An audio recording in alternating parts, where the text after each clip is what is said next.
Hello everyone, बात करते हैं डायबिटीज़ की। इस शॉर्ट वीडियो में मैं आपके साथ शेयर करूंगा एक नॉर्मल सा डाइट चार्ट जो कोई भी डायबिटिक पेशेंट इजीली फॉलो कर सकता है। अगर आपकी शुगर की मात्रा बड़े पेट 180 के अंदर अंदर रह रही है या ज़्यादा से ज़्यादा 190 तक चली जा रही है बर पेट, तो हम इसे गुड कंट्रोल डायबिटीज़ कहते हैं। परेशानी तब आती है अगर शुगर की मात्रा ज़रूरत से ज़्यादा बहुत टाइम तक हमारे ब्लड में बढ़ती रही, तो उस वजह से काफ़ी ज़्यादा समस्या पैदा हो जाती है। पहली बात तो ये है कि इस पे हार्ट पे असर पड़ जाता है। शुगर लेवल अगर कंटिन्यूसली बढ़ता रहे तो ये आर्टरीज़ के वॉल्स को हार्ड करता है, जिसकी वजह से एथेरोस्क्लेरोसिस के चांसेस काफ़ी ज़्यादा बढ़ जाते हैं, जो लॉन्ग रन में एमआई यानी मायोकार्डियल इन्फार्क्शन का बहुत बड़ा कारण बन जाता है। दूसरी बात ये कि अगर कंटिन्यूसली शुगर बढ़ता रहे तो ये हमारी गुर्दों में भी नुकसान पहुंचाता है, जिस वजह से लॉन्ग रन में गुर्दों में परेशानी पैदा हो जाती है, जिस कंडीशन को हम डायबिटिक नेफ्रोपैथी कहते हैं।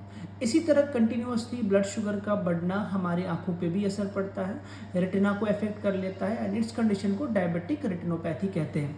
देखिए, शुगर वाले पेशेंट का जो डाइट प्लान है ये होना चाहिए low in sugar, high in fibre और ये पैक होना चाहिए विटामिन एंड मिनरल से। अगर हम मॉर्निंग की बात करेंगे तो टी यानी चाय को बिल्कुल अवॉइड करें। इसके साथ जो नमकीन और बिस्किट का रूटीन बन गया है उससे बिल्कुल अवॉइड करें। इसके बजाय हम मॉर्निंग में मिल्क ले सकते हैं, कर्ड ले सकते हैं या दलिया जो ओट्स होता है वो खा सकते हैं। दोनों हाई इन फाइबर कंटेंट होते हैं। इसके साथ साथ हम स्टफ्ड रोटीज़ भी लेते हैं, जैसे कि रोटी में हमने सब्ज़ी भर ली, उसका एक पराठा सा बना दिया, वो हम खा सकते हैं मॉर्निंग में। बेसन या दाल का चीला ले सकते हैं। इसी तरह स्प्राउट्स भी मॉर्निंग में ले सकते हैं। देखिए नाउ, कॉमन हमारा जो रूल है लंच और डिनर के लिए, उसमें हम अपने प्लेट को 3 हिस्सों में तकसीम करेंगे। We will divide the plate into 3 parts. आधा पार्ट जो हमारा, आधी प्लेट हमारी सलाद से भरी हुई होनी चाहिए और 1/4 हिस्सा हमारे प्लेट का प्रोटीन से भरा हुआ होना चाहिए, जो प्रोटीन्स दाल, चना, राजमा और पनीर में है। और इसी तरह या अगर हम नॉनवेज खाते हैं तो चिकन या फिश में है। और 1/4 हिस्सा रोटी, दलिया और ओट्स हो। तो यानी हमारा जो लंच एंड डिनर है इसके 3 हिस्से हो।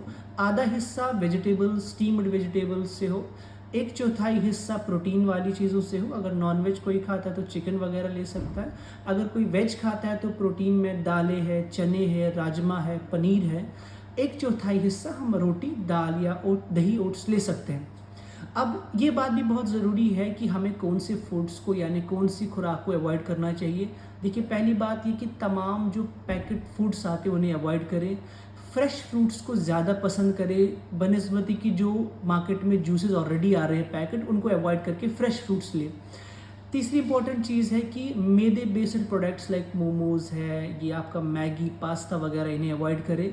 और ब्लाइंडली टैग्स लिखे होते हैं शुगर फ्री, उनमें मिठास पाई जाती है और आप बेझिझक खाते रहते हैं, उनको भी ज़्यादा भरोसा ना करें। ब्लाइंडली किसी भी पैकेज आइटम पे ट्रस्ट ना करें। और अगर अल्कोहल या स्मोक करते हैं तो उससे अवॉइड करें। This was all about today's video. Thank you so much for watching.